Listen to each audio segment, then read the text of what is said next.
for the intro video. I'm like, this is not Nightcast. This is the watch party.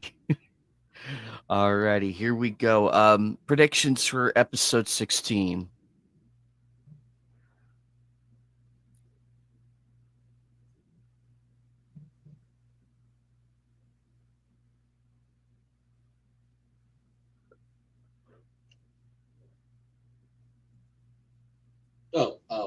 Anything can happen.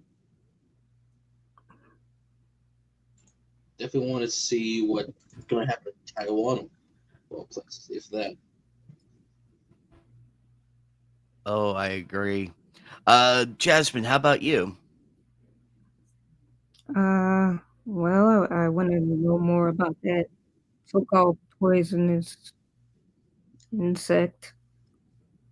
Um, More of the different kinds of people that we're getting, all the different variations of the soul dots, how they're kind of end up eating each other in a way.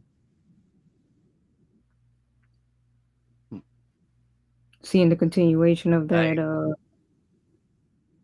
last cliffhanger that we got. I'm excited. Alrighty, here we go.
Oh shit. Oh shit.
Yay, my favorite character. Look at that warmed. Hey, put down the gun. Just say your.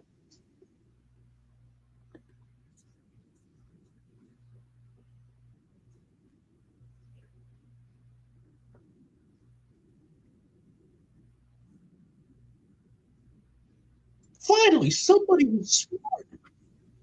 Thank you.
Guys, shoot her. Shoot her.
Box Roy.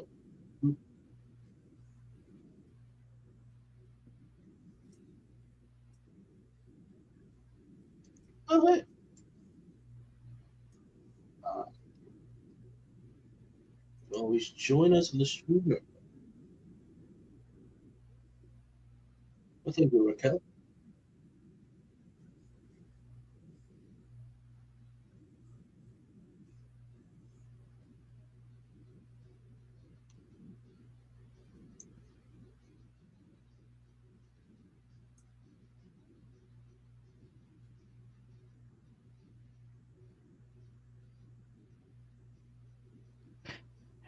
A Boxy, A Raquel.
Mm.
Oh, oh, oh, oh. Silent but deadly.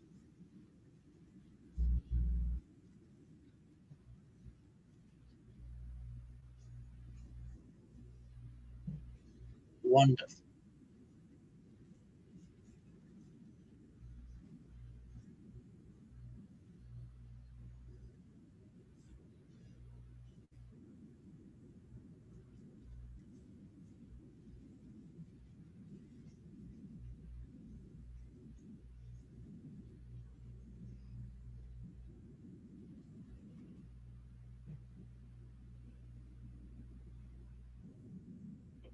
I like this character.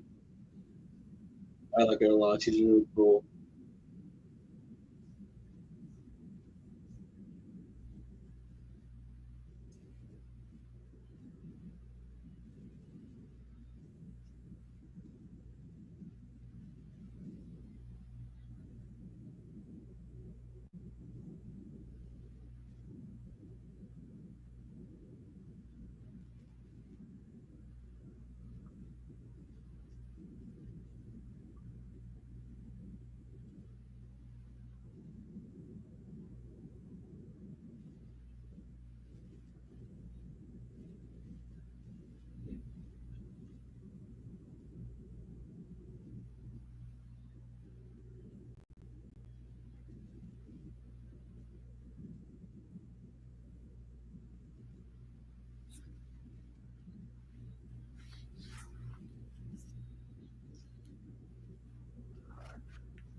Oh, oh, fuck. Oh, that was fast. Like, oh,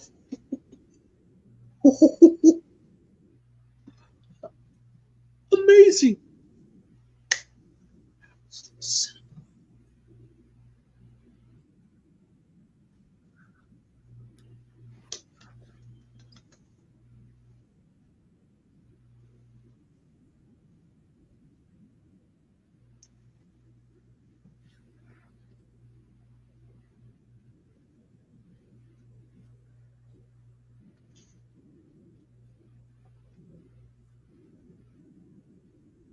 Hmm.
Hang on 1 second. This change is going on. I'll be right back.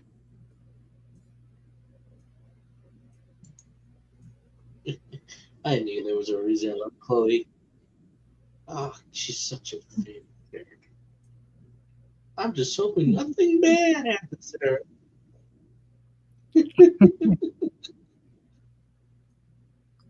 Which you made quick work of that poisonous. Well,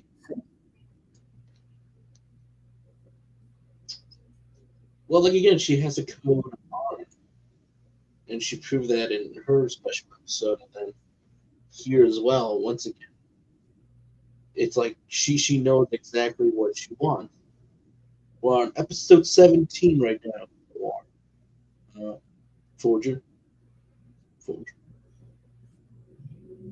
I mean, it was pretty good, right? It was pretty good. While he's switching the disc, it's like come a long way. Like I said, we're in the lying dens right now, so this would be uh, so. Um, there's definitely going to be more stuff pushing forward, like when we get to 17 and 18. But then after that, it's like the home stretch.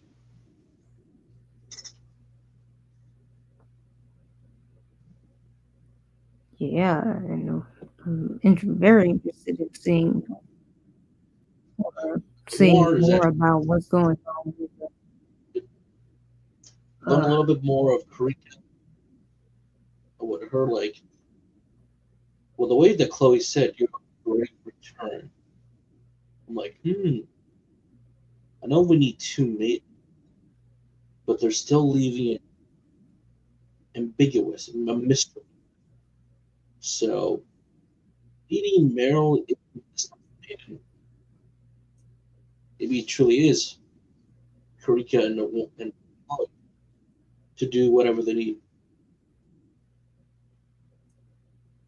Funny enough, you was mentioning Neil deGrasse Tyson. Tiffany Grant is in this.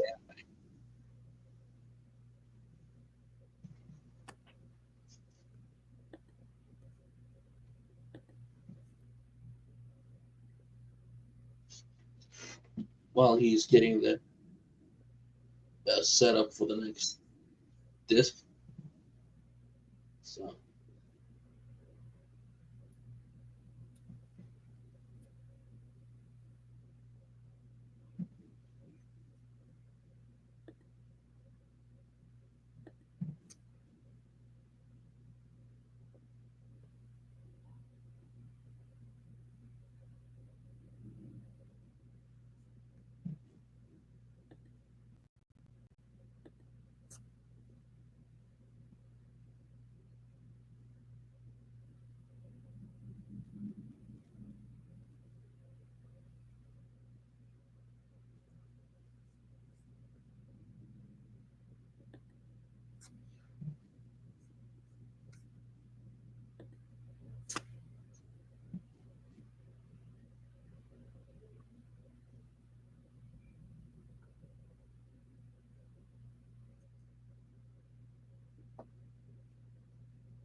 uh, And one man down. And hopefully we can. I am excited for the Chainsaw movie. I have all the manga. Well, at least the first part of the manga before part two, which is the school arc and everything. So with Reese, very excited how they nailed their character both in Japanese and English. It's gonna be a really good movie. Though hopefully Mappa does not take the UFO tables approach, where you get the movie and then a proper season two, which is to me, was always strange on why they did that with UFO table Yeah. with the Demon Slayer, because you got the full Mugen Train arc within the Yep. movie. And then you get Then it again. season two was the movie again. Yep. This time with longer episodes. I'm like, okay, like that Well, was strange. I That think was the really only strange. I think the only one that they did that for was like the first episode, I believe. But the rest of it was basically just a retelling of the movie straight up. Pretty much was a retelling of the movie because it's like with some extra content here and there, which I fully understand that, but it was like normally I see kind of like Netflix doing this with a couple movies they had that weren't really movies. They were like split up into episodes. Well, they were movies essentially, but they split them up into episodes, which is like, okay, okay. To me, that made more sense if you want to tell it that way, and if the companies gave the permission to do that. But to me, it felt really weird that they kind of did it that way. Yeah, I With think that what they wanted to do was just basically stretch out the content. They just wanted it to. That's what I say, that they just wanted it to last longer because, I mean, let's be honest. Ever since they obtained Demon Slayer, it's the biggest probably cash grab of their lives. So probably they, since they also were moving slowly away from Type Moon over the years, from Fate, Stay Night, and a few others. So it does make more sense. So I can definitely see it that way too. Maybe some people saying, "Oh, but they missed this part of the manga," but it's like not necessarily. But it was fine, and this is also why the final part of Demon Slayer is an actual movie, not a season. So hopefully they don't pull the same card trick again. Because fool me once, shame on you. Fool me twice, shame on me. yeah, is that going to be released as It is a multiple movie, so movies? the final Infinite Castle is a movie. So they're finishing that last arc as a movie.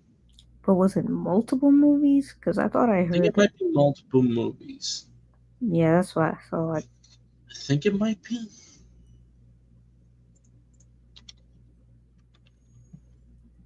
Infinity Castle.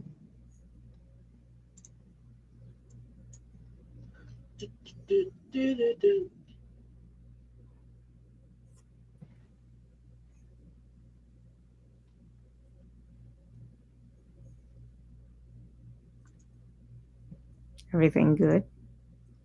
Let's see here. Yeah, season four was the training arc.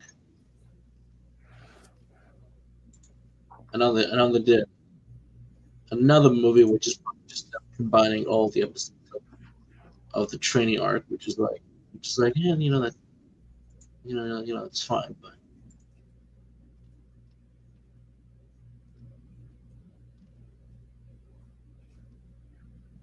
this was the end of the sword.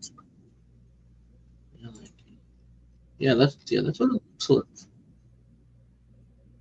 Sweet. The first planned film trilogy adapted the manga Infinity Castle arc premiered in July 2025. All right,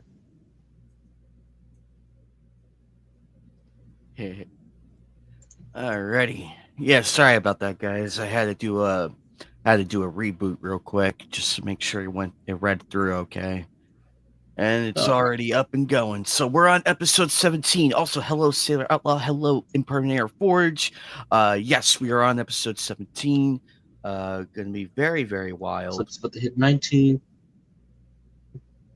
I know, crazy, isn't it, Joker?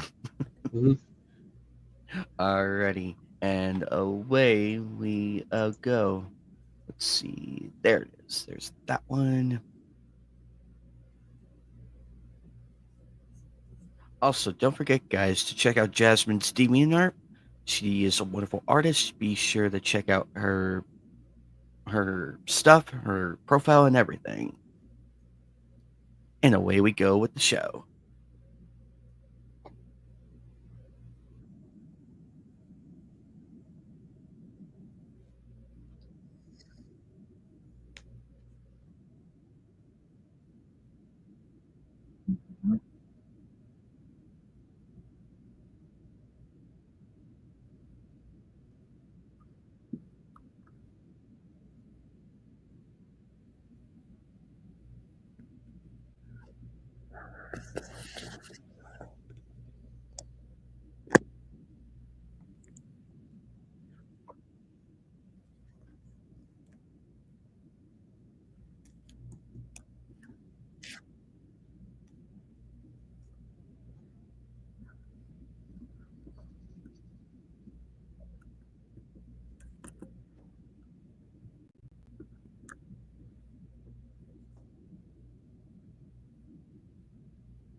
Someone different.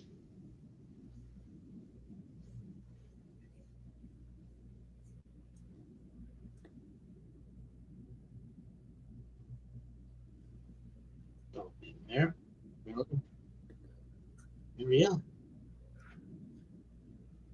Marielle focus. Ooh.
of those night shots.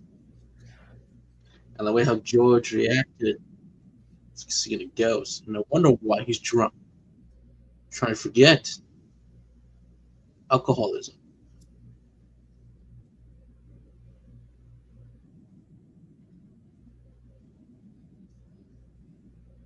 Hmm. Wait a second. Olive. Hmm.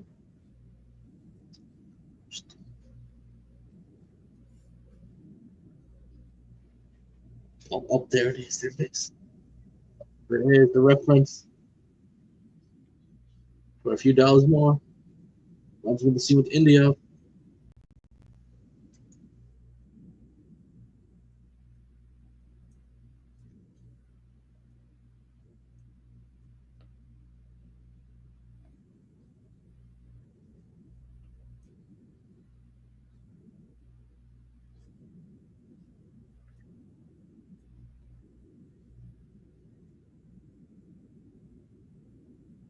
Oh, there's that guy again. There's that guy again. What's going on? And Chloe's here too. Hmm.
I knew it.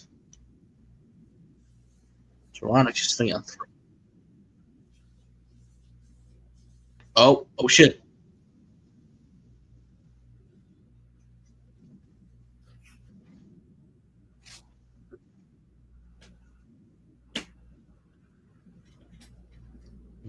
Oh, right there.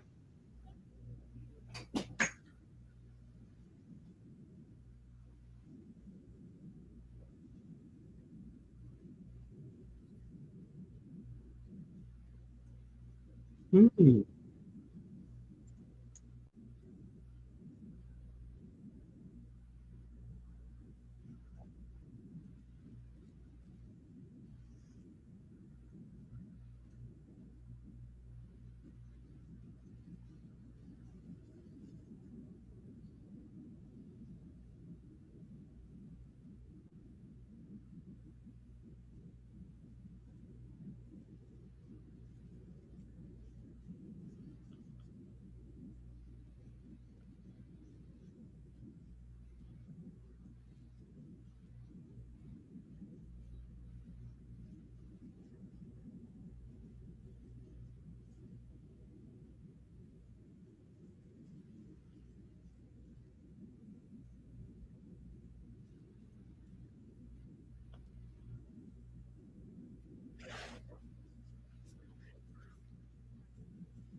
Mm,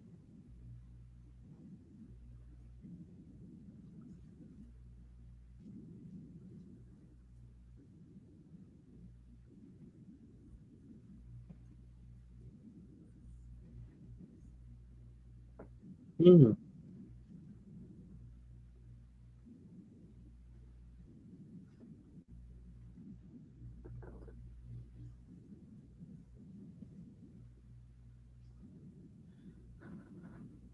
I love that window glass.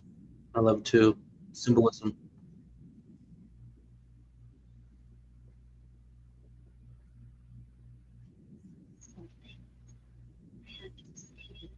Mm.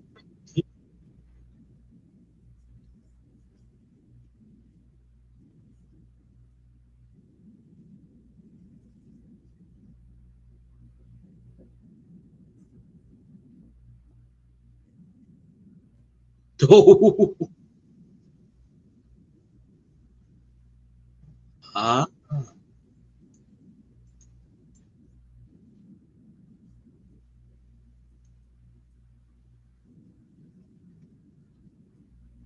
I love it, Chloe.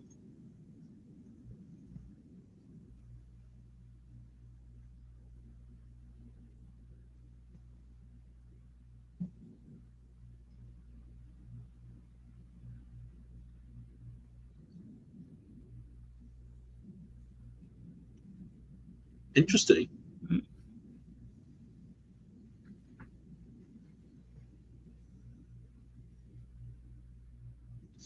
Hmm. Slightly makes episode one a little more different when you think about it.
What are you gonna do now?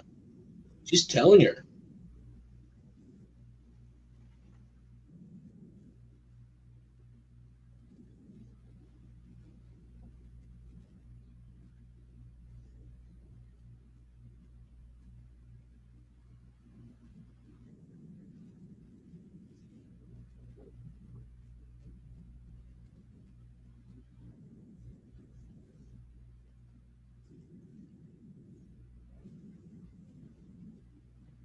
Woo!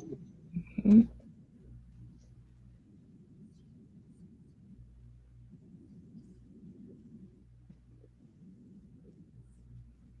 Mhm. Shit! They hit it hard. Oh damn! I love the direction of the scene. How very much we're focusing on the eyes, out of shadow, very good lighting. It's perfect.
What's that phrase again?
Damn. That's one way to end on an episode, as crazy as that was. Uh oh. Yeah, tell me about it. Everything good, Joker?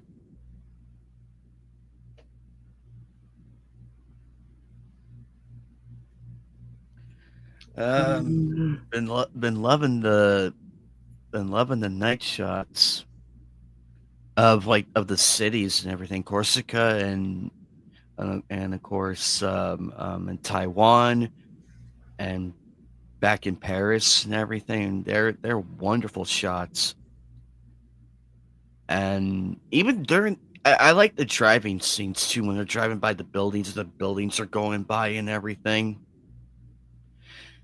Especially at night because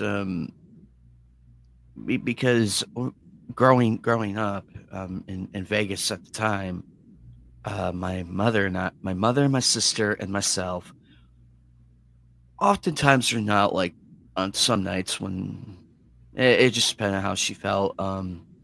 She would take us on night drives to the Las Vegas Strip. Like we would get in and put on some music and everything, and we would drive out there to the strip and everything.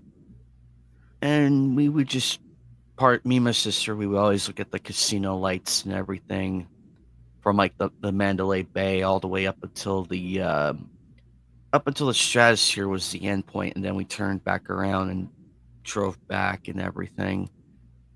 Drive back down through traffic and just admire everything. It hits very different at night than during the day.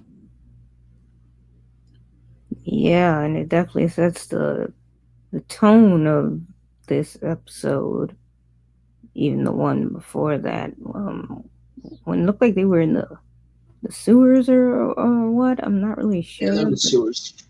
yeah, that's what I thought, and it really did set the tone of seeing that somewhat monotone feel between Mario and Noir, seeing their relationship kind of fall apart a bit. Um, I really, really like that line that she had given right before the ending, where she said, "A wounded beast only sees the pain it feels itself," and it sort of takes me back to what I said not too long ago when I asked which one must be more painful, uh, remembering your past and the tragic situations you've been through, or not remembering it. And I feel like that kind of said all you needed to hear, because she was like, your wounds must be deeper because you don't remember what happened to you. And she was just kind of like, but I mean, you still have to know it regardless of how painful it might be. Like, in other words, facing what happened to you back in the past and confronting it sometimes, no matter how painful it is or how hard it is to endure, you still have to kind of live with it in the same sense that Muriel has to live with all of the baggage that she had throughout her past. So that's still the elephant in the room, basically, with this whole thing, as much as they told us about Mariel's past and even hinting at all of the different unfolding levels of um, the organization, just finding out what it is about Noir that makes her the kind of person that she is.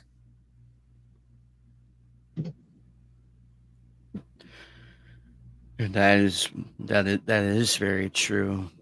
And and that question at the end really drove home like, I may have gone through some shit, but looking at you, I don't know what you've gone through.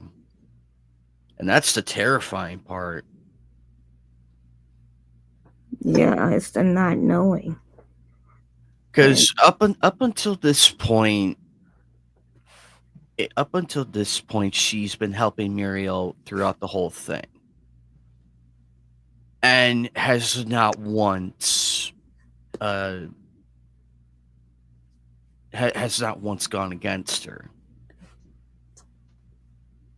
That temporary separation thing that they went through.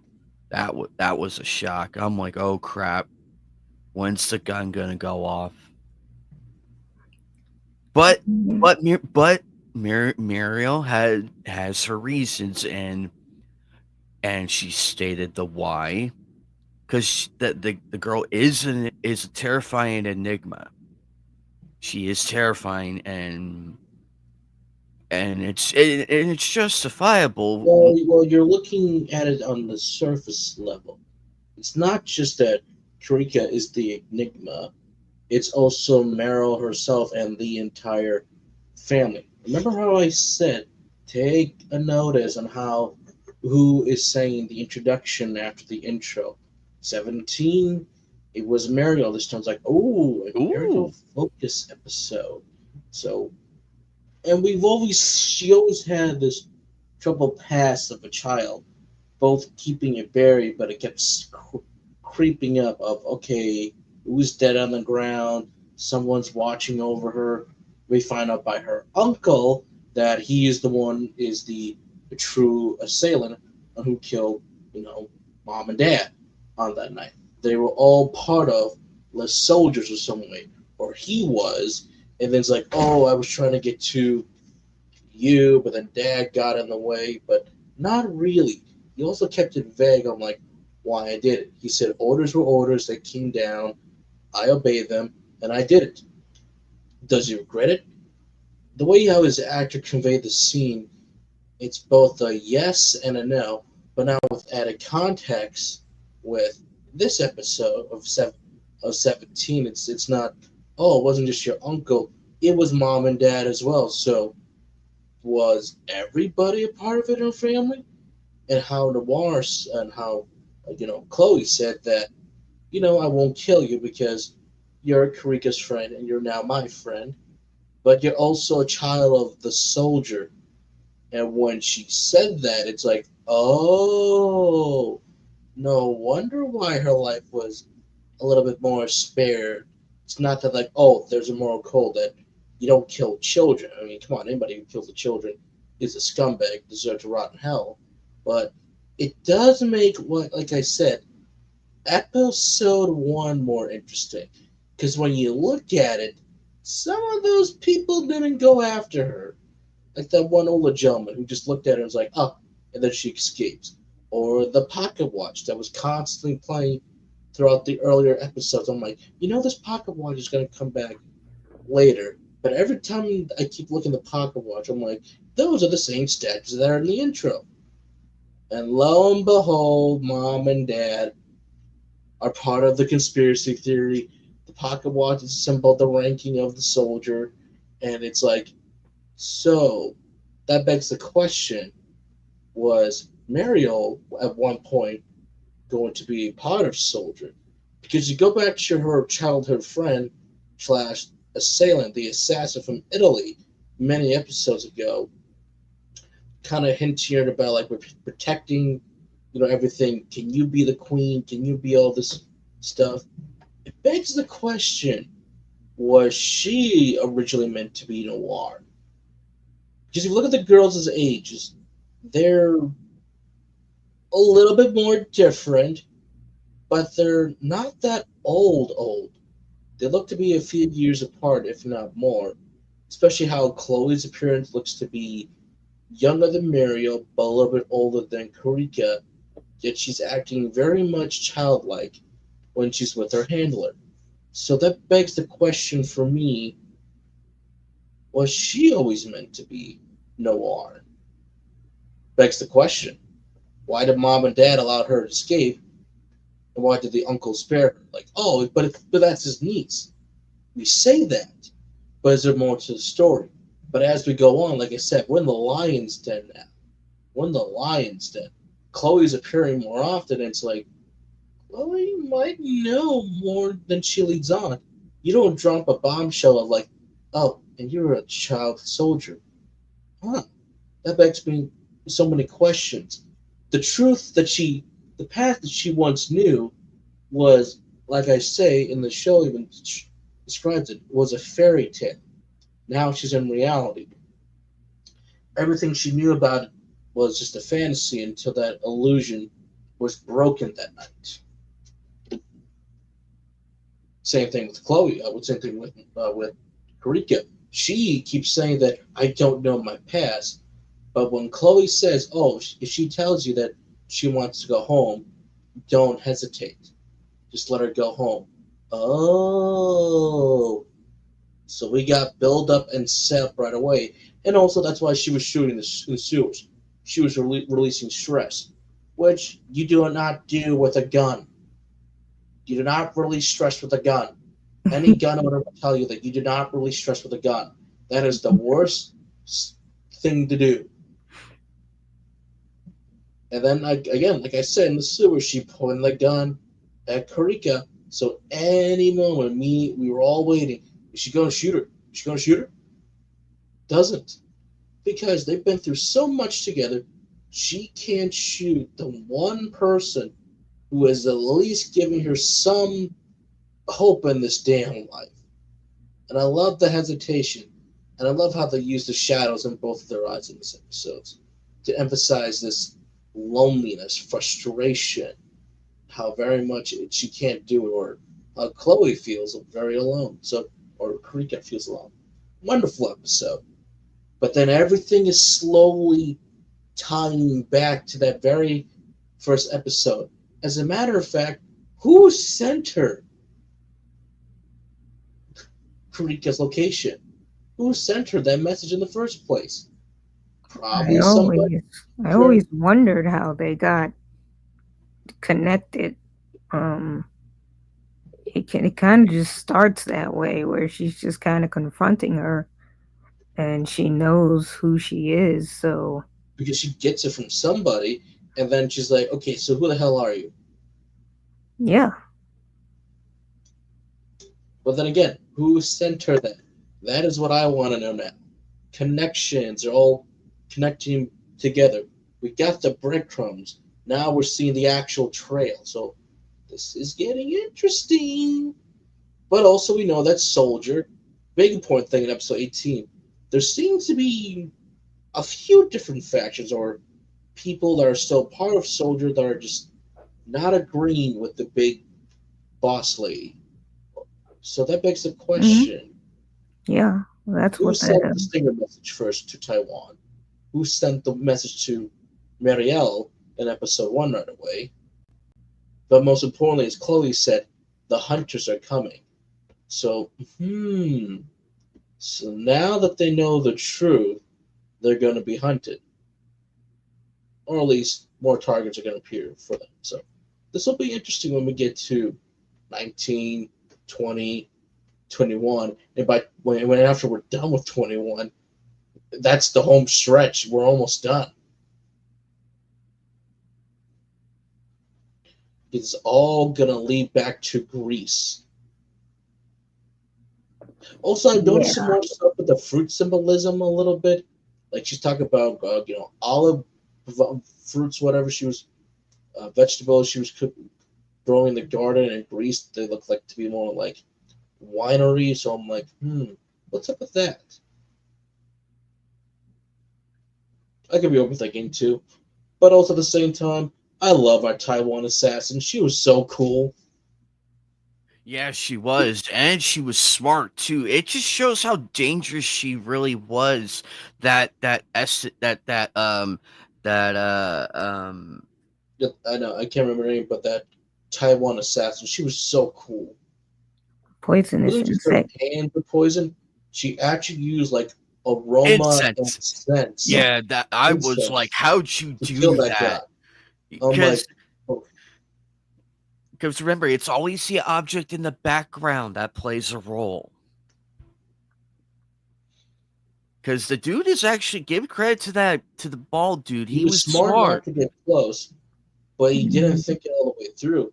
It was just a normal conversation where we learn about the different groups, different factions, how he even has respect for her, but it's like, no, we're calling it off because it didn't go as planned.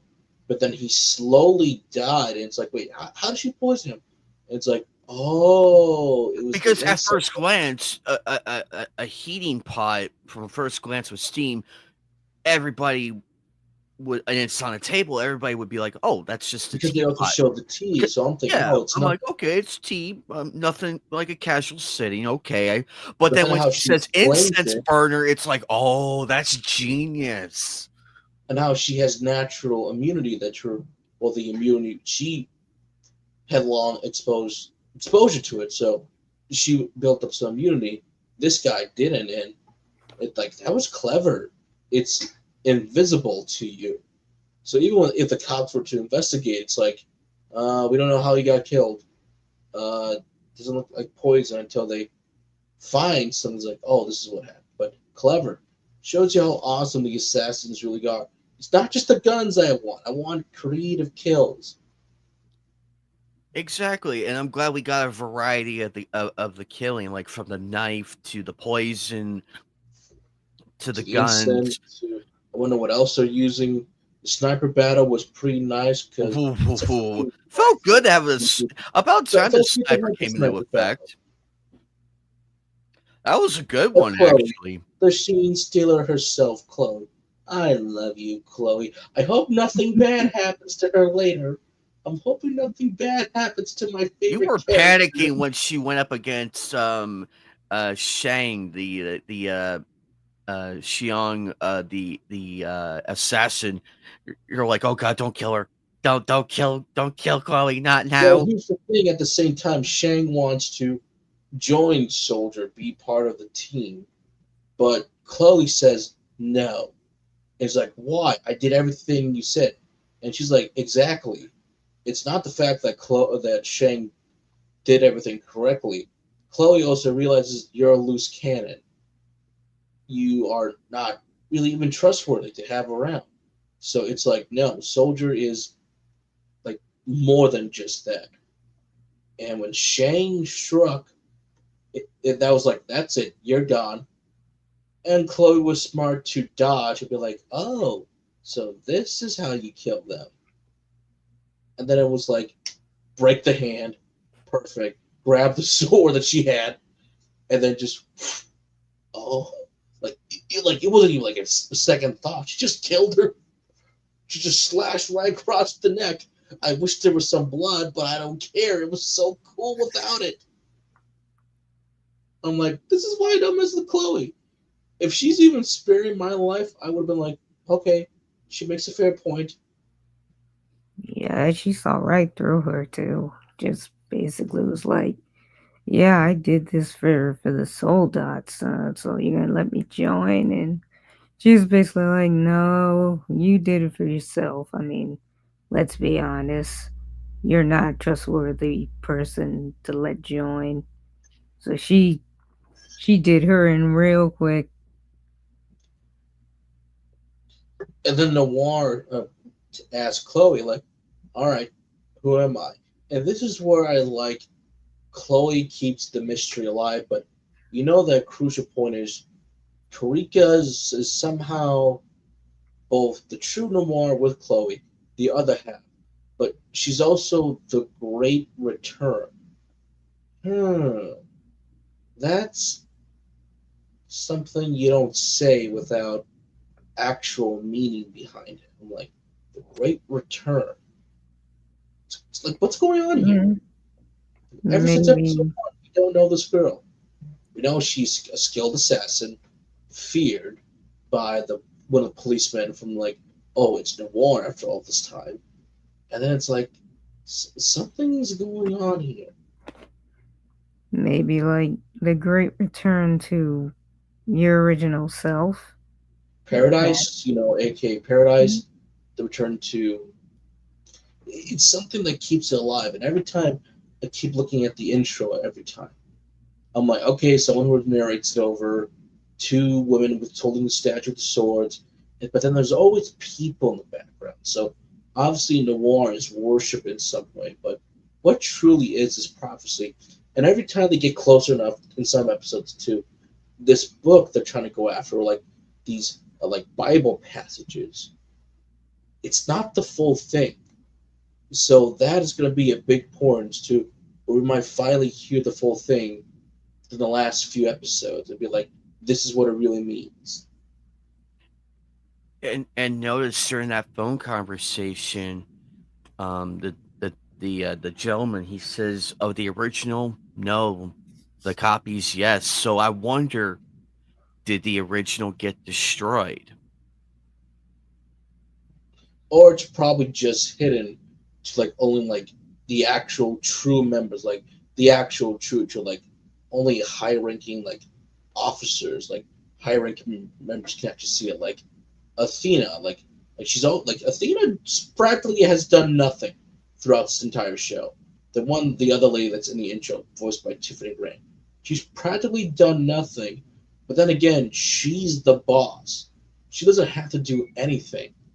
It's the power And yet dynamic, yet her presence is still there.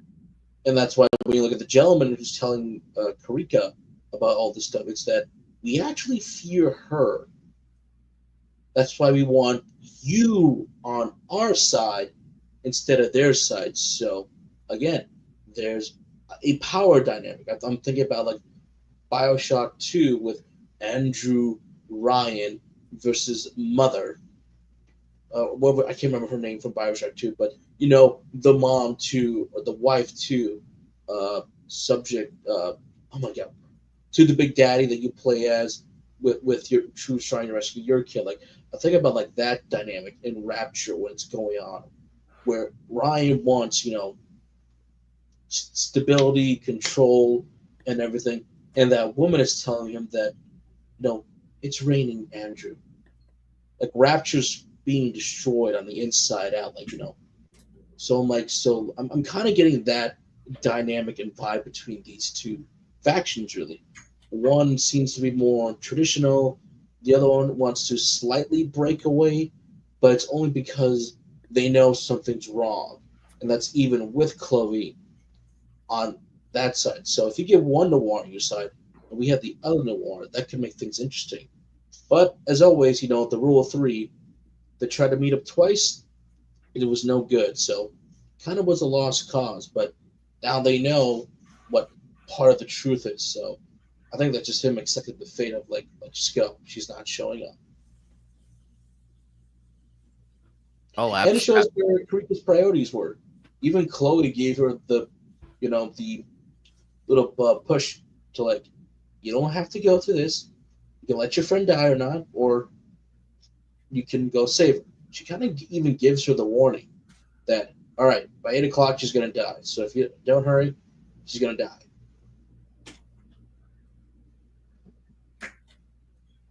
e- exactly that. Plus, I'm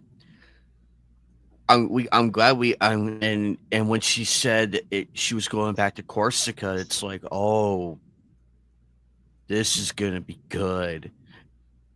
And seeing the house and the whole manor in ruins, it's I like, love old destroyed buildings in this format of style of animation. Just how beautiful the darkness really is to some of the lighting coming through to where that might be your only light source. Sure, they were doing it broad daylight, but when you're inside, it feels very haunting.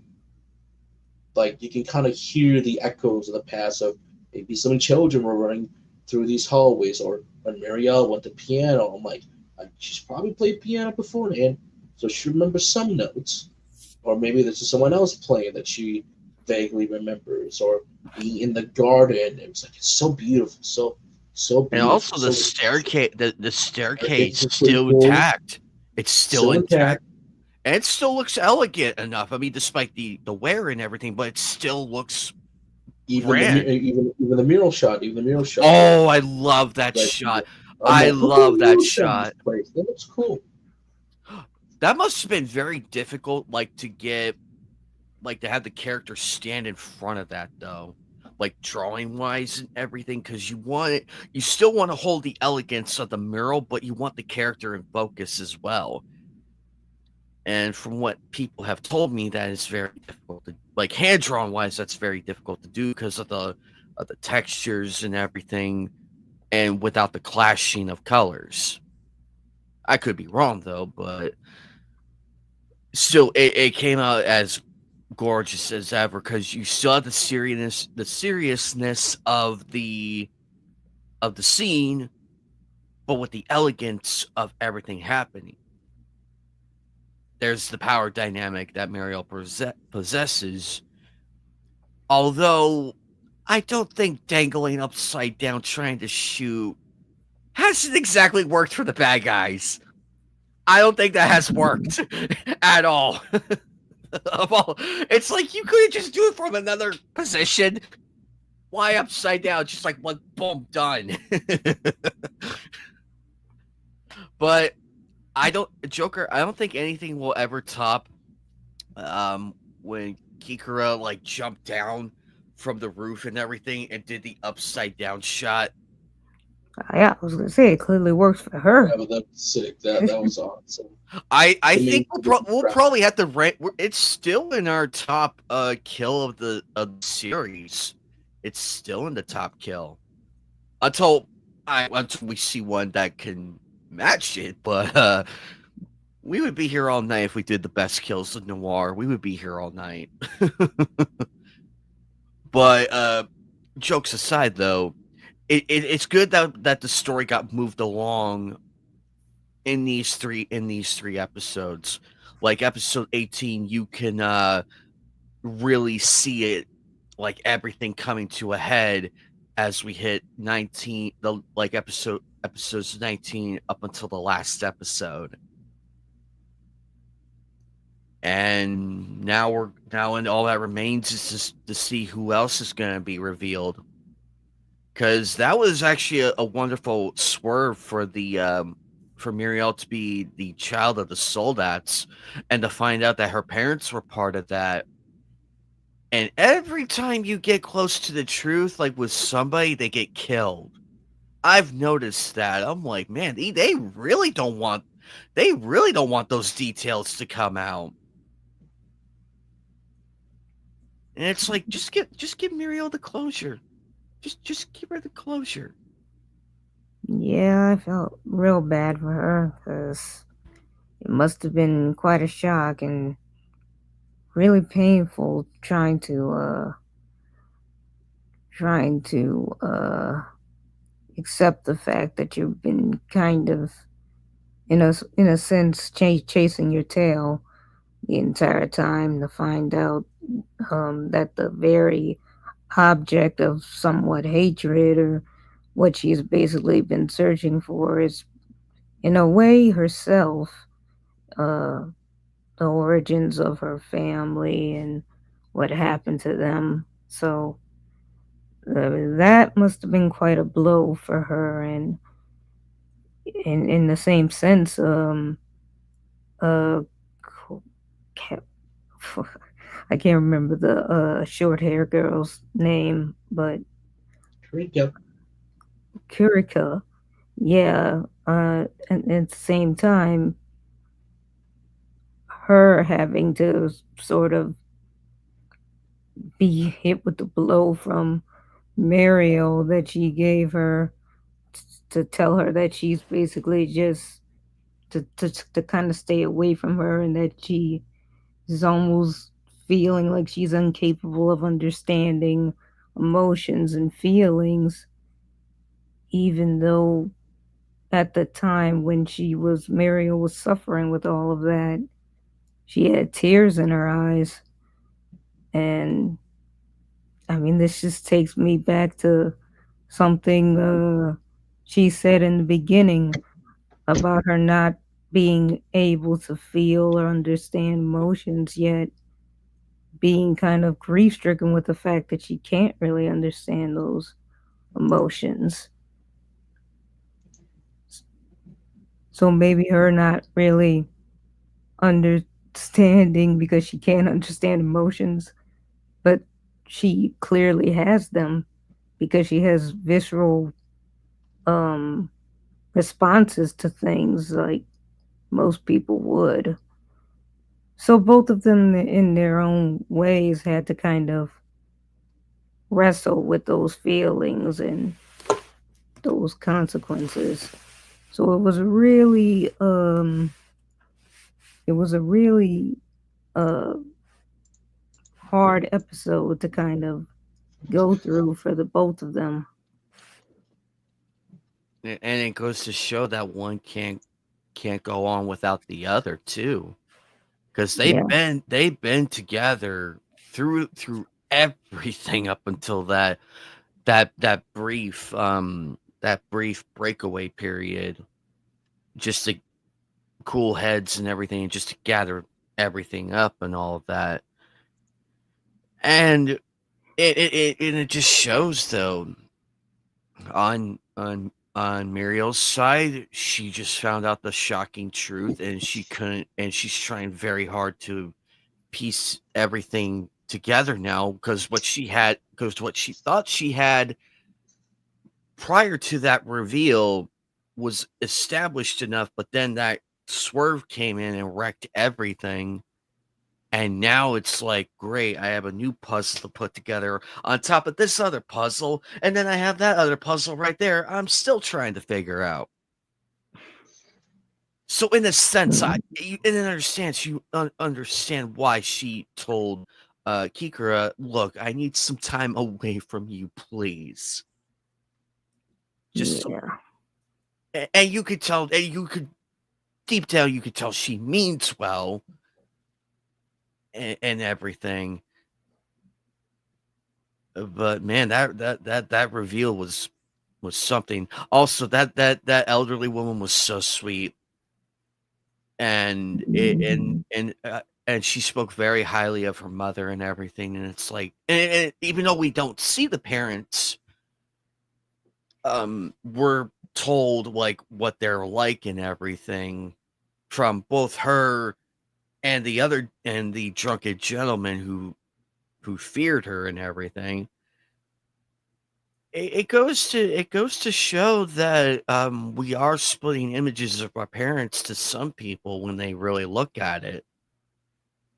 And like with me, I'm a splitting image of my father. My sister's a splitting image of our mother.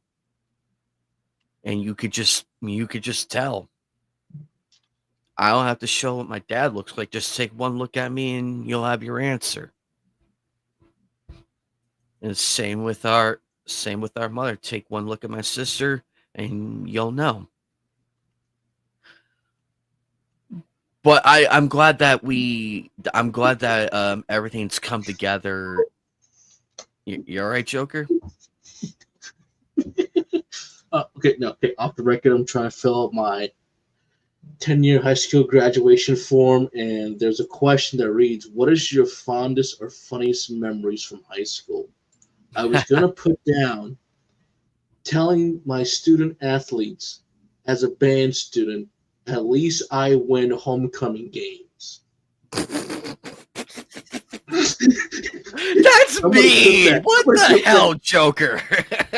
They're the ones who kept coming up and like, we're such a great we're such a great team for football and everything, and yet every homecoming game we lost.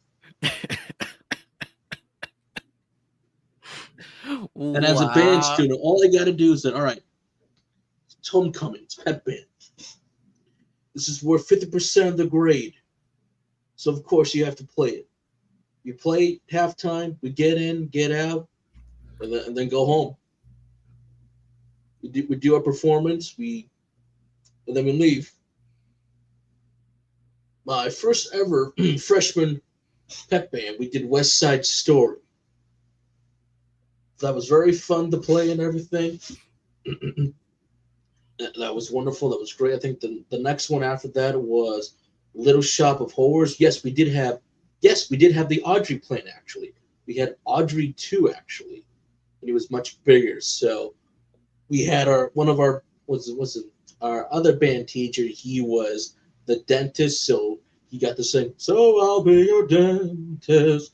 And then we got Earhart Audrey 2. One of my classmates for that, she actually did the suddenly seem. There was another gentleman who did it with her, but I think he dropped out of band. So she got to sing that by herself. So that was pretty good. The third one, oh my god, what was the third one again? I am trying to remember the third one. What was it? Junior year was. I think it was I think it was something from a different movie that we did that I just cannot remember. And then senior year was what was senior year? I'm trying to. Oh my god, what was senior year? Oh my god, what was the music for senior year? What year? Oh What my year god, was? What year was this Joker? What year? I'm class of 2015, so I'm trying to remember what was. Mm. So I'm I trying to want. remember like from all those years ago, like almost 9 years ago. Like what is it that we do? Because I don't have the music no more. Because I'm trying to remember What was because it? Was it? Was after I it? What graduated, was it? Pop? Was it? I'm trying to remember. No, it wasn't pop. Was it rock and Ours was roll? more like classical stuff, so that's what we always did. Oh,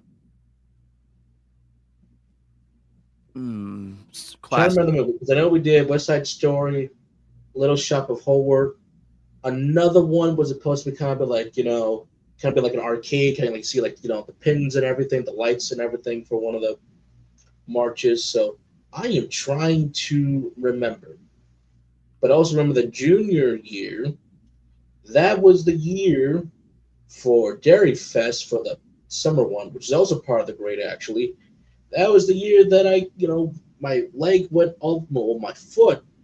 I used to play baseball, so for indoor kickball, I actually stole second base. I slid and everything, but my foot went too far forward with my knees, so you can literally hear a snap, crackle, pop very loud. And one of my friends said, like, "Are you okay?" I'm like, "Yeah, I'm fine. I'm okay."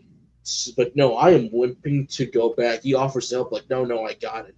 But so I'm injured and everything, so I really can't do much for marching. So I do get healed up enough that like, okay, it's getting Hey, better Fire to Devil. march. But thankfully, it was kind of raining and storming, so the whole Dairy Fest still went on. But thankfully, we didn't have to play. So I was like, oh my god, thank you, because I was going to tell the teacher that I think I might do like maybe one block and a half, and then or like one street, and then I'm gonna like slightly come out because I was going to signal them, but like I don't think I can do this for the full from the movie theater down all the way down to Chip, which is like several blocks. So I don't think I was going to do it. So thankfully it was raining, but I cannot remember. I can't remember. But that was me in high school. If you want a funny memory, it was going to be because these student athletes that I had class with, they were bragging about everything, and I'm like, yeah, at least I went homecoming games. But they always kept saying, but we're so good. And then I would follow up with, then where's our freaking trophies? Why don't we win championship games either? And everyone went like, ooh, ooh. Like, yeah, I'm going there. I'm going there. Well, football was for Damn, like homecoming. damn, That was our Joker. You homecoming. did. You You did did not everything. hold You did back. football. You did basketball games. Some hockey, if you were allowed to play. No soccer. No baseball.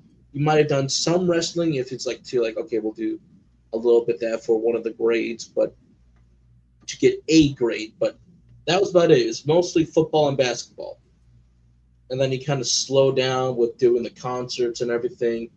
Those who were in the other orchestral, they had to do more stuff, but damn, it was other stuff. But every classmate I said this to, they're like, ooh, or they would say like, Joker, I thought you were gonna play with us, play something for us. I'm like, I did. I'm in band. You missed me. And then the one guy would follow up with clever little sneak. I'm like, you can look at the yearbook and you can see that I'm in band. Exactly. Yeah. Well, you're lucky because, man, I couldn't play a single sport to save my life. Well, that's why I did band. I did some sports from elementary to middle school, and then I was done because I'm like, yeah, I'm not gonna do sports in high school. I got to focus on band and get my other grades up. But unlike some of my classmates I went to school with, I was the only one from elementary that went through all 4 years in high school for band. Some of them dropped out after the second year. I'm like, and I was the only one left to represent my school in elementary. I was like, yeah. What what did you Well, play? you get to travel for some band. There was one time we went to Six Flags, and unfortunately, this is one of those times where I left my wallet on the school bus. Oh, I was still Oh, there, but I was starving late at night. I was like, dude, I'm freaking starving. Like, mm. I was like fighting just to do stuff. Hey, And I remember, I'm like, MGTOW. oh wait, didn't we have like these tickets for stuff that you could get? Nope, that was on the bus too as well. So I'm like, god damn it. Thankfully, I found one group I was hanging out with. One guy he offered like, if I buy you this pizza, will you pay me back? Like, oh, I will. I'll pay you back. So that was like my only food at night to eat because I ate in the ride to Six Flags, but I just didn't think about it. Like I just left my wallet on the bus, and I'm like, I should have just taken it with me. I had like a few bucks to get a slice, but this guy offered me to like, want to buy? I'll buy a pizza, and I paid him back later. So at least he was kind enough. Got to see the Blue Man Group and everything as well, so that was fun. So, but nothing is ever They're a going to lot of be fun. They're a dissing lot the of fun. athletes. The Nothing blue. is going to be dissing the athletes because that they knew that made them mad, but everybody loved how I had this sassy attitude against them because I'm like Really, them one really. homecoming And games. If they would have won one homecoming game out of the 4 years in high school when we even didn't have our seniors, I would have taken everything back. But nope, they had the cocky attitude. that should be an animated scene with Joker in this. I could definitely see that being an animated scene right now. But yeah, I also do remember the Blue Man Group because my mother, when we were living out in Vegas at the time, from 2000 to 2006, somewhere in there, she was a travel agent, and she got um some perks and everything. Like she went to fucking Disneyland. She went to fucking Disneyland and left me and my sister at home. We were pissed, and I'm like, but I have my suitcase ready. Sorry, kids, it's only a one ticket only for me and the employees at my work. Oh, you I left wanted to fucking scream. I wanted you to you left fucking your kids when you went to Disneyland and you left them to just rage alone. That should be child abuse. Oh, we were pissed. We were so angry. But she got us some cool stuff though. So at least she thought about us, and that was really sweet. So we partially I would forgave have her. We partially forgave her because of that. I would have said, why do you have to rub it in?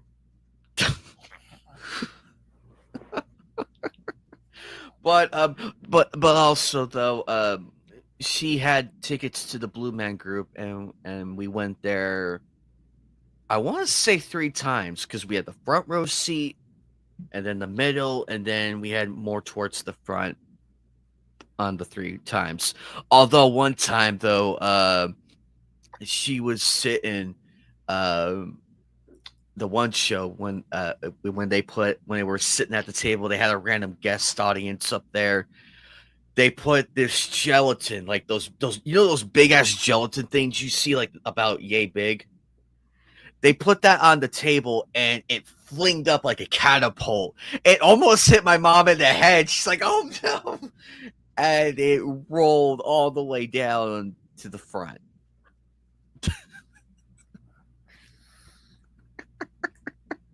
I remember that clear as day. And I'm like, you okay? And then when they were doing the finale, like the grand finale of the show, when they were dancing and everything, one of the Blue Man group literally came up right next to my mom and put his face towards hers, and she freaked the fuck out, but was laughing at the same time. Oh my god, if I could relive that night, I would give anything to relive just that night. But also, we also got to go see Lance Burton at the time when he was still doing his shows and everything. Good, talented magician. He was very talented and very nice. Um, just so many fun memories. Um, but all in all, back to Noir. What are you guys' thoughts? Did you guys feel like you got your predictions came true? Were you wrong on a few things? Wouldn't say wrong, but they're pretty much you kind of got what you got. So Well, I'm glad. And also, now it's up to 19 through 21. We're nearly there, actually, to my shock. I was looking through the DVD. I was looking through the DVDs of Noir, preparing for the fifth for the to switch to disc 5. We're on disc 5, guys. Well, I mean, after this episode of 19, we're going to be on disc 6. That's crazy. That's crazy. Yeah, I'm honestly surprised that we're already there. Almost like I Because I mean, think maybe from six this, episodes. from Six this, episodes yet left, maybe? Or so we're about to do episode 19 through 21, and there's I had to grab it again. Hang on. And there's episode 26. So we're in the cusp of we have 7 episodes left. that was close. Yeah, I mean, there's just been so many different plot threads and all kinds of different ways that we've gone with the characters. So, I mean, what I'm looking forward to the most is just finding out more about Noir, uh, the blue hair girl. I definitely want to know more about her past, and I feel like that's probably the biggest thing that's still left for the story to try to tell. Maybe also find out more about Chloe and what is her name? The one who's basically like the puppeteer, the one that Chloe is working for. So that's what I'm looking forward to the most, finding out more on that.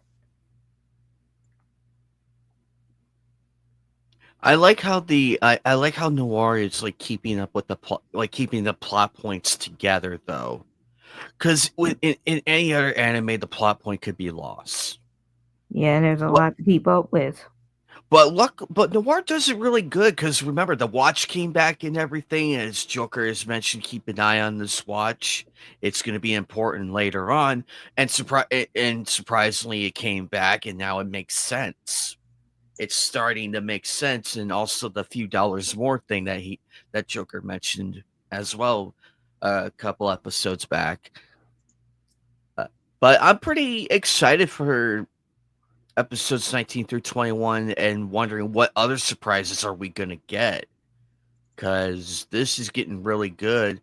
And also cuz what's funny is the old lady, I thought she was like one of the former workers at the manor working for Muriel's family. If you really think about it, how elegant the manor looked and everything. It's not a far-fetched idea. It's not completely far-fetched because there have been moments in other animes and shows where the rich relative meets their former employees of their parents and everything. There have been instances of that, so I wouldn't put it past that elderly lady being one of the maids or former housekeeps and everything in the manor. But time will tell, though, and all in all, I'm actually happy with how things have turned out. We got that brief break, and also the narrations are changed up a little bit. I hope we do get more. I do hope we get more Muriel episodes too, and some more solos for Kirika. Because remember, we have 7 episodes left, ladies and gentlemen. It's going to be really chaotic here from here on out. Um, any predictions for episodes 19 through 21? Could be anything really. Jasmine, how about you? Well, we're definitely gonna probably find out more about Caprico, um, and there's probably going to be some more uh developments regarding Chloe. Uh, so yeah, that's probably what we have to look forward to.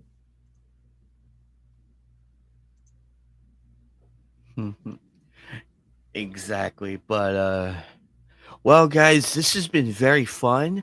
And well, mine's just changed, of course, but I'm Noir is showing why it's such a classic anime, and it really holds up to this day, graphically and also plot point wise and character build ups.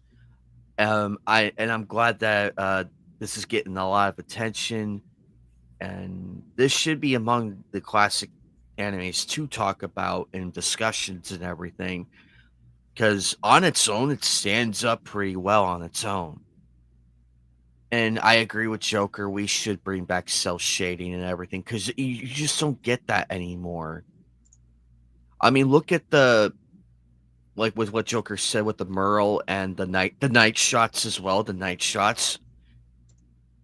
I mean, There's so many wonderful things when you look at that classic animation, from how things were drawn back in the day to you do start to slowly see them implement more digital, but it's always when it was like either available or what wasn't quite used quite as often. You kind of think about like, oh, but digital is one thing, but like Atoma, but the father of manga himself, Atama Tezuka, said that technology will get better, and eventually you'll make something from my work, you know, available. Like, his style is very distinct and unique, but nothing will beat something that is like hand drawn. And when you look at that stuff, like all the classics that were hand drawn, it's the aesthetic that you're missing out on. It's the weightiness of the characters, the feel, the look, the vibe. This screams something that is hand drawn, and it was hand drawn. But if you want a great comparison examples, look at what like kind of like Viz is posting from like, or like Viz, Toei, Funimation, you name it, and how they're comparing, contrasting from here's something from classic Naruto back in the day, hand drawn still, even with the digital stuff, and then here's the new anniversary shots, and you can tell they're made by different animators, different teams with a different feel. Oh, but the new stuff looks better. Not necessarily. The new stuff looks shiny, new with the digital effects, like VFX, cutaways. But old Naruto, when you compare the Naruto and Sasuke fight that someone showed off on Twitter, It was a very harsh reality check, but people said, look at the old one. You saw the weightiness of Naruto and Sasuke moving, walking on water. The punches felt real with the martial arts.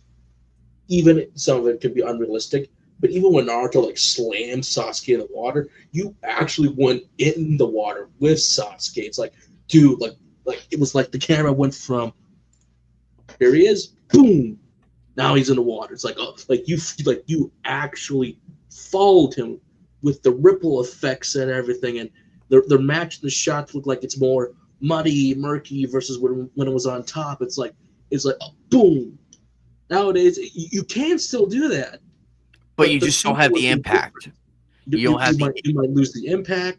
You may not even see it anymore. That's the problem with some stuff. They're afraid to show you it, which I'm like, what? Why are you afraid to show it? you could show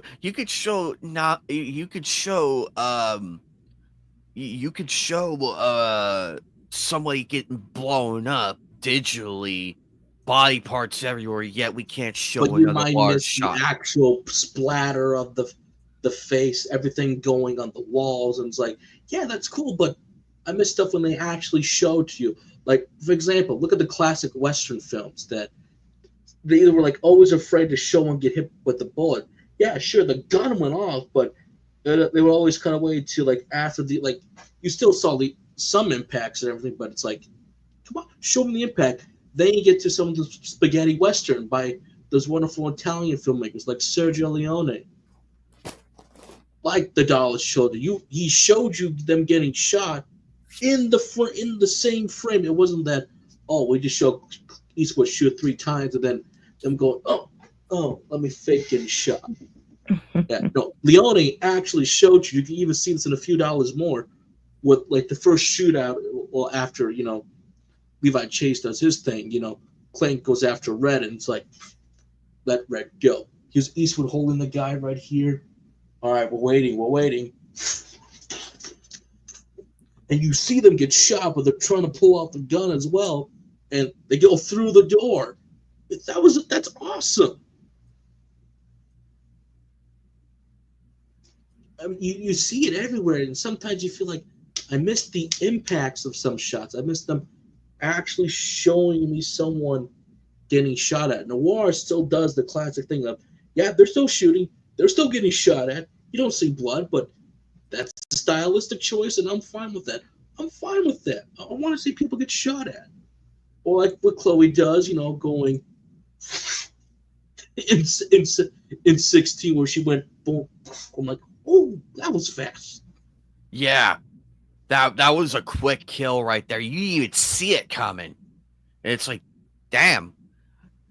Um, but in essence, though, that's why we praise when things are still in 2D and everything. I mean, with Panty and Stocking, with the new season and everything, it's still there. Some of it's like a blend of hand drawn and digital. It's still there. Like you still see it, and many would argue like Space Dandy and a few others. Uh, It's still there. But with Black Lagoon though, that was still that digital, but it still had some excellent weight and feel to it. Doesn't mean that weight it, and feels are gone with stuff. I I feel mean, like like Black Lagoon is a strangely perfect enough, not example. just of Darling, they're adding some weight to some of the characters. No, it's not just the fan service scenes, but when you kind of look at Marin when she's walking in a few scenes, you're like, they're actually putting some weight onto some of these movements for how she's walking. But that just could, like, no, it's not just cosplay. Like, it's the weird feeling of people saying when you look at stuff, you can tell that someone's really paying attention to how they would actually walk in reality. Whether you're wearing heels, boots, any types of footwear, clothing, some stuff feels pretty good in certain shows that would still take them a very long time for cell shaded to do, which is still impressive. I mean, some of the impressive stuff is still impressive, but it's a strange thing that you have to really look at it close enough, but also realize exactly like what you're looking at. Like for example, you want a comparison. Take for examples the OVAs, Bastard Heavy Metal Darkness versus the current adaptation by Lennon Films. You can definitely see the difference in tones and styles, not just the art direction itself, but how some of the demons look, to some of the sound effects, to even certain scenes being redone. The OVA is the OVA, which I've yet to watch, but I'm told it's really good, versus the new stuff, which I do like what Lynn does. I do like what they do over there. But like the show that I'm watching is pretty good, but maybe it's the art style. Like, I still like their art style, but when you compare the two, it's like, yeah, I like the old art style a little bit better. But the new stuff adapts more and goes into more detail. Fine, fine, fine. Fair comparison. More with me with the upcoming Cat's Eye. I think that's going to be airing soon. Old style looks fantastic. Wonderful. Heck, I even said for one shot when the cop is like in this building with a bar in it. I'm like, why don't we get interior shots like this? Stuff that look more futuristic than what we're getting nowadays. Like just the Exactly. layout, the way he's holding the glass, like just even just the setting itself. I'm like, this is cool. Why can't we get this? And then the new stuff, Or you the pool just see. table in or the pool table shots in Noir when in their hideout and everything. I actually want to go there and play That's pool. cool details. Sometimes people say, but it's kind of like us going with gameplay with the graphics. The fidelity is not the issue I'm having with. You can have the latest 4K technology, but I take something classic like Jack 2 any day, just for how they build Haven City, or you going up the elevator, finally getting to the Baron's mansion, and then you look at over the city, and if you take a moment to stop, you see every single level you are about to go to in this one spot. The stadium, the old town. You get to see the metalhead nest far off in the distance. You'll see like you literally see all the locations in one spot. And I said, this is back on the PS2, people. PS2 power. Nowadays, modern technology, oh yeah, they would add fog effects, more heavy rain and everything. More the draw distance would be better. But I'm like, yeah, that would look cool. But PS2, You would miss the a lot of the stuff, serenity like some the serenity little of it. things Like too. Like they probably would say, "Nope, you can't see all the districts no more," because no one would want that. I would want that. I would want that, and it would be missed out. exactly. Also, I compare Crash Bandicoot 4 to the classic PS1 Crash Bandicoot Warped. The Crash Bandicoot 4, the jump arc is different, but he has presence. Like you feel the presence in the jump and the box breaking and the spinning, and that's what you can do with a character. I mean, yeah, it's more polished and has new stuff and everything, but the weight is there. Like the weight is really there. You asked me before I went live with Tony Hawk 3, you asked me about the weight controls and everything. It's there. The weight's there and everything. Ooh, good. Like you like certain jumps, like you know how you could reach one thing to another. Well, in that you need, and this is where the stats come in, people. The stats really improve your motion and everything. You notice it right away. It's a lot more clear now than back then because we could just hop up to the next thing, no problem. Now you have to factor in a few more things, like how can I aim my aim the trick I'm trying to do, or that platform up there. How am I going to get up there? Mm-hmm. But that's why I like it when a game challenges me. I like it, and that game was challenging. You could see it on my face during the stream and everything, which I am going to be doing again this Saturday night. I'm going to be playing Tony Hawk 4 because we have Cruise Ship to finish up, and then Tony Hawk 4 will be next after that. All in all, I love Tony Hawk 3 and 4. It still holds up. It still hold up to the original? Yes, it does. It still holds up. And everything's been like a few things have been approved upon and everything. But what I like is the weight, like you feel the weight of the skater, you feel the weight of the tricks, the grinds, the manuals, you feel it. And that's what we want in our games. We want to feel the weight of the character, feel every step of the way. Visually, it looks amazing. But like you and me, Joker, we want that feel of it, that movement. One of the best examples, Sure. Majora's Max, the Nintendo 64 versus 3DS. Oh, what a downgrade. Oh, Don't even get me started yeah. on that. Sure, Majora's Mask on 3DS looks new and shiny, but a lot of the gameplay features were just poorly implemented, especially with the jump with the lily pads, because you can do 1, 2, 3, 4, and then it was like 1, 2. Yeah, this sucks. Or the legendary fight against Sam Bison in Street Fighter 2 from '94 Ooh. when when they were going up against when Ryu was going up against Bison and Ken, you could feel it.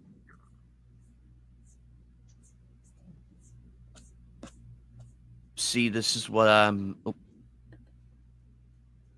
hold on one second. This is luckily it's a screenshot, but give me a minute here because see right there the punch connecting. Keep in mind, guys, this is 2D hand drawn. This is hand drawn, not digital or anything, but you feel the punch, and that's what we miss in the current anime. That's what we miss. We want to feel every punch, every kick, every throw. You don't get that anymore, and that's what's so sad. I think Dragon Ball was especially good at this. Oh, absolutely. When Goku gets thrown through the buildings or through like the or like crashing through the like the hills and everything, you felt that. Or into the ground, you felt that. And it makes me cringe every time because like, oh, I feel that in my back. It's like, oh, I would not be walking for a week after this. But Yeah, but yeah, but in essence, that's what we all miss. And that's why we want to preserve all the anime and everything, and that's why we push for this. I mean, yeah, I mean, I like digital, I like the new stuff as much as the next guy, but the part of me that grew up in the late '90s, early 2000s onward misses the flow of things. But I digress. Anyway, guys, tune in this Saturday night for the Tony Hawk 3+4 game. Check out Joker's channel. Also um check out again. Here's the link to Jasmine's DeviantArt. I Check out appreciate all the share. yeah, check out all the fun stuff and everything that she does. She is a very talented artist. Look, check out her artwork. She does practically almost everything, but almost, and I say almost everything, but she's still learning as she goes. And I appreciate the I'll work that she. stream something in the future, trying to get through a couple different things, and to me right now, it's just trying to find the time because, good boy, hopefully with a couple more hires that they have coming in, then I'll get some time to stream something nice and long. Exactly. So check out Joker's channel. He does stream from time to time. He was I streaming do the make some discussion ran something very quickly, but yeah, we'll see. Also trying to go through some of the back catalogs right now, so like eventually I shall resume and finish Yakuza 5, or eventually I will dreadfully finish Final Fantasy 7 Rebirth. No, I'm not even at the end. I haven't been the first official. Okay, my problem with Rebirth, in short, off the record, I am dreading to finish it. I'm not even like halfway. I spent like the first 10 hours just politely roaming, doing all the side quests, just so I can be overpowered. But like, okay, I'm overpowered now. Let's go beat the first boss. I'm not even there yet. I, because I just like to explore, do stuff. That's what I like to do. Eventually, I will get on the chocobos and fight the giant snake serpent.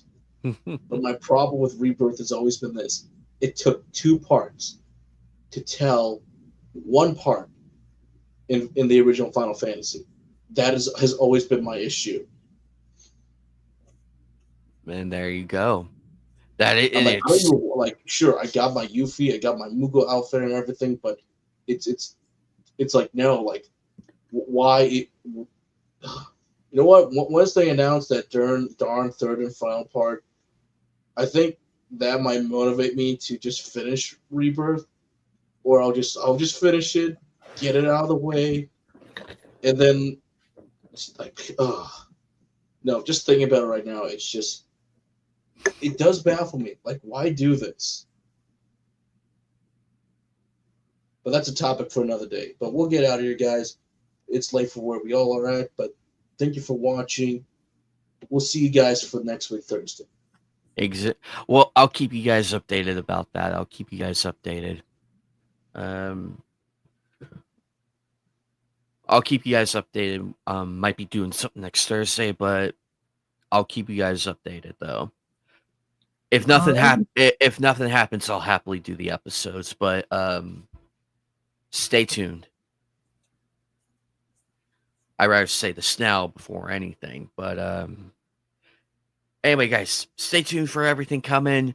Also, the watch party poll for the common one will be posted sometime between episodes 24 through 26. But I'm not saying who's on there. Take care, guys. Always with the